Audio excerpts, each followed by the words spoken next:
Police Scotland say Harry Potter author J.K. Rowling's posts about the country's controversial new hate crime laws are not criminal. The force said they received complaints regarding the writer's posts on X, of course formerly known as Twitter, stating trans women are men and challenging police to arrest her for her views. But a Police Scotland spokesperson said, "We have received complaints in relation to the social media post. The comments are not assessed to be criminal and no further action will be taken."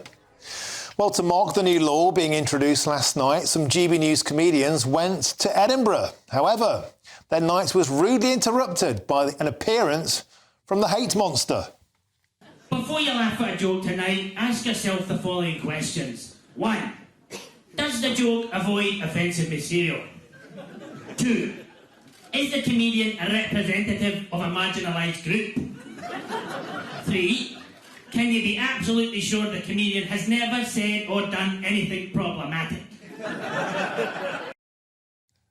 And I suspect that was the only 20 seconds we were able to show through cleanliness reasons on the show. But anyway, joining me now to discuss this is the comedian and GB News presenter, Josh Howie. Josh, so the new laws came in. You guys from Comedy Unleashed steamed up to Scotland, presumably trying to break every law possible and to get the police provoked. What happened? Well, first of all, lots of people laughed. That was actually J.K. Rowling who was in the costume. That we just saw. And it was, you know what? We went up, we did our normal jokes that we would do in regular sets. But the point was to take a stand and not to incite hatred, but to see where this line was. Because before, in the last few weeks, we've heard about how the police have received training to go into comedy clubs and to go into theatres and to make a call about whether something is offensive or not. But where is the line? That's the point. And Josh, without wishing to go full Godwins and mention Adolf Hitler, I'm afraid I'm going to do it, because the kind of countries that had censorship on humour were places like Hitler's Germany, are places like Kim Jong-un's North Korea, where there are state-approved jokes. Why on earth, in the United Kingdom in 2024, is the Scottish government going down the route of trying to criminalise jokes? I know. I mean, especially the home of enlightenment, the home of the Edinburgh Fringe, one of the greatest comedy festivals in the world. But we saw it a couple of years ago. We saw Jerry Sadowitz, who's a fantastic comic, getting literally his shows cancelled up there. We saw a bunch of comedians just kind of doing nothing about it. And the irony is that people, what they do for kindness or they see it as being a moral virtue can, of course, be turned on them. That's the whole thing about free speech, is free speech for everyone, not just the people that I agree with. And when it comes down to this law, which really makes it about offence being taken and not given, then it's just about the individual. And anybody can use anything that anybody ever says online or in person or in a comedy club.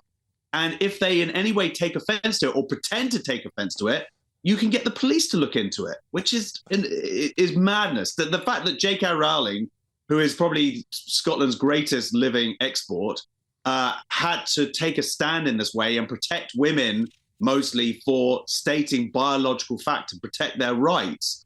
I mean, what a waste of police time today. They're probably going through these tweets and finding out if she committed an actual offence for stating biological truth.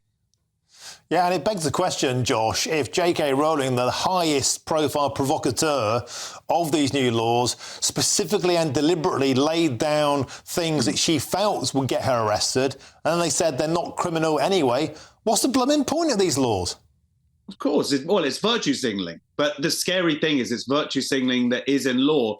There is this idea now that by calling their bluff, that other people, other women who don't have her profile or the resources that she has, can now use this as a defense. They can also say a male rapist is not a woman, is a male rapist. So what she's done was brave and courageous, and to take that stand, to put herself at risk.